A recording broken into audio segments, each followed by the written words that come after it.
our chair, members of the head panel, invited guests, staff and students. Good afternoon. In keeping with the focus on this panel on challenges to development, I intend to illustrate the relationship between governance and development as a foundation to argue that the national budget can be utilized in such ways so as to improve governance and thereby overcome some common challenges to development, as in the case of Trinidad and Tobago, especially in the context of the resource curse, where it is easy for high oil and gas prices to disguise economic and social problems, and for there to be not necessarily malgovernance or bad governance, but at least non-governance because of the inflow of revenues into countries such as ours. While I intend to demonstrate the relationship between governance and development, however, my focus will be on the national budget itself as a tool of governance, and how, as in the case of Trinidad and Tobago, we can better utilize this tool as private citizens, as academia, and as civil society, so that we become more engaged in the developmental process of the country. I hope that this presentation at least opens eyes to the critical role that the national budget plays in enhancing development, as opposed to the more obvious and traditional function of just resource allocation, of determining what our projected revenues are and what our expected avenues for expenditures would be. To start, however, I would first establish the foundation of this proposal by elaborating the link between good governance and development. There are many perspectives on governance, two of which that I'm going to draw on are the more people-centered approach, which is also described in the literature as deliberate governance, and the Washington consensus approach, where governance is strictly restricted to political administration of economic policies.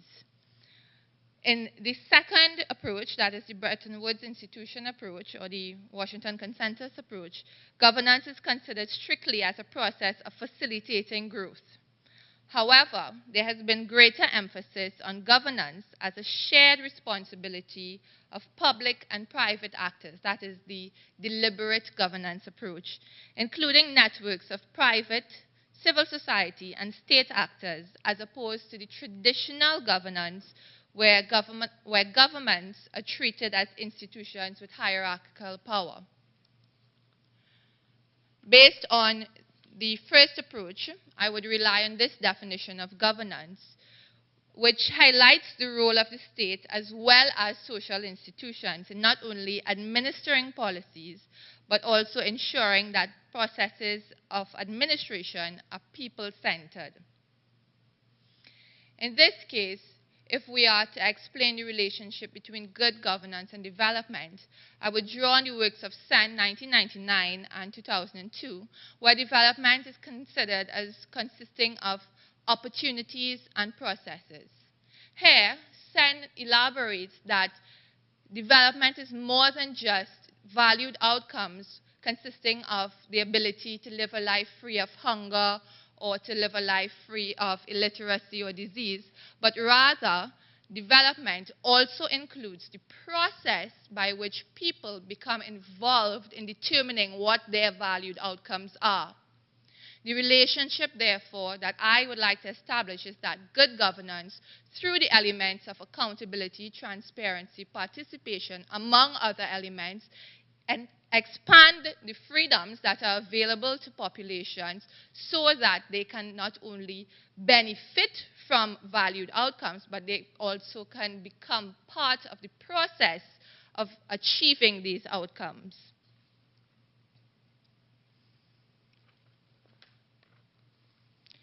The OECD 2002 defines transparency as openness about policy intentions, formulation, and implementation, and asserts that transparency is a key element of good governance. It follows, therefore, that as a tool of economic management, the national budget can also be considered as a mechanism through which good governance is executed, given that the elements of transparency, participation, accountability are all incorporated into the process. To meet these objectives, it is important, therefore, that the budget process, as a tool for good governance, have certain features. It includes the publication and provision of certain budget reports, specific disclosures, and integrity, control, and accountability. The IMF also stresses the importance of fiscal transparency in the effectiveness of governance and defines it as openness towards the public at large about government structure and functions, fiscal policy intentions, public sector accounts, and projections. To elaborate on the role of the national budget in the context of Trinidad and Tobago, I utilize what is called an open budget index, which is built on budget transparency and inclusive budgeting.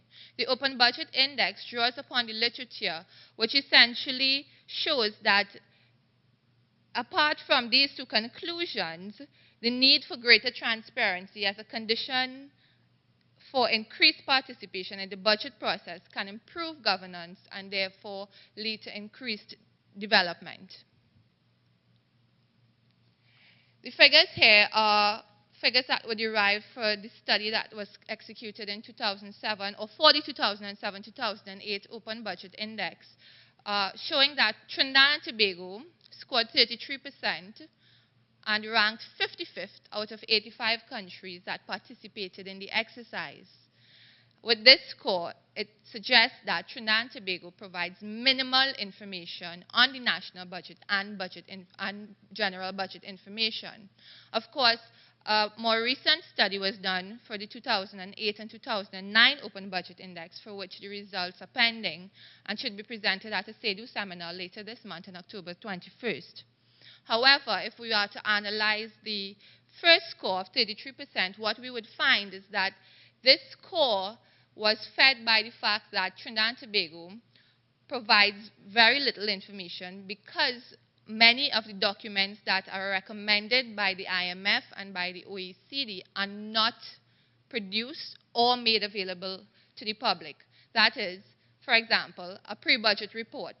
A pre-budget report is one that is supposed to be produced at least 3 months before the budget statement is read, so that the public will have a general idea of what the status of the country is before the actual budget statement is presented in Parliament. Trinidad and Tobago does not produce a pre-budget report.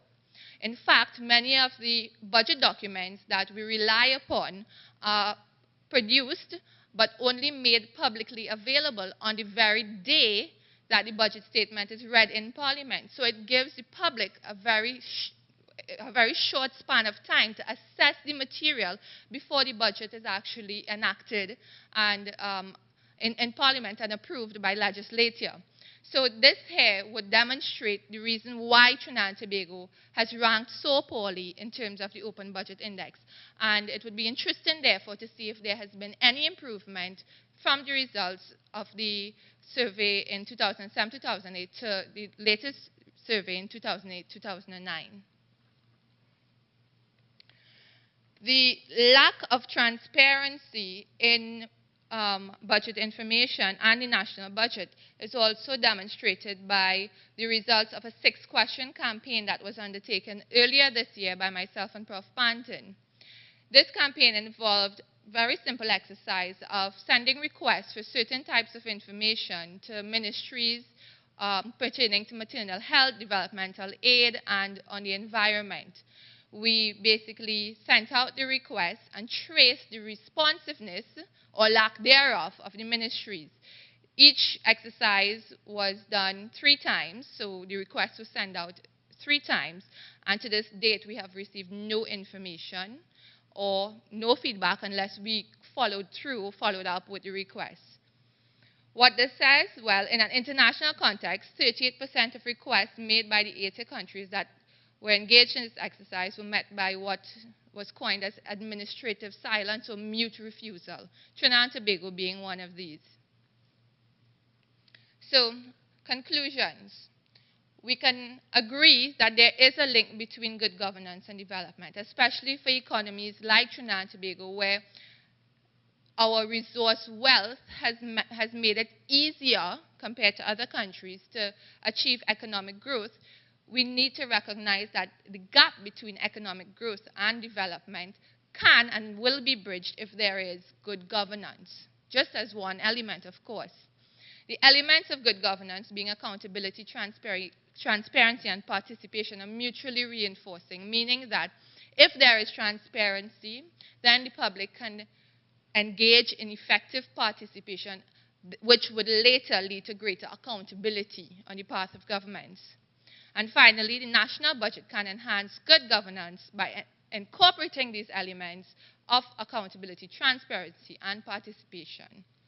The recommendations, therefore, include an enhancement of the roles of certain economic agents in Trinidad and Tobago, particularly governments, such that they produce and make publicly available the budget documents that have been recommended and other related budget information as requested by civil society and the population at large. Donors and international financial institutions should encourage governments to ensure that the information on international aid is maintained and also made public, and especially for us, civil society, publicize and demand explanations for instances in which governments do not make publicly available budget documents and budget information. Thank you.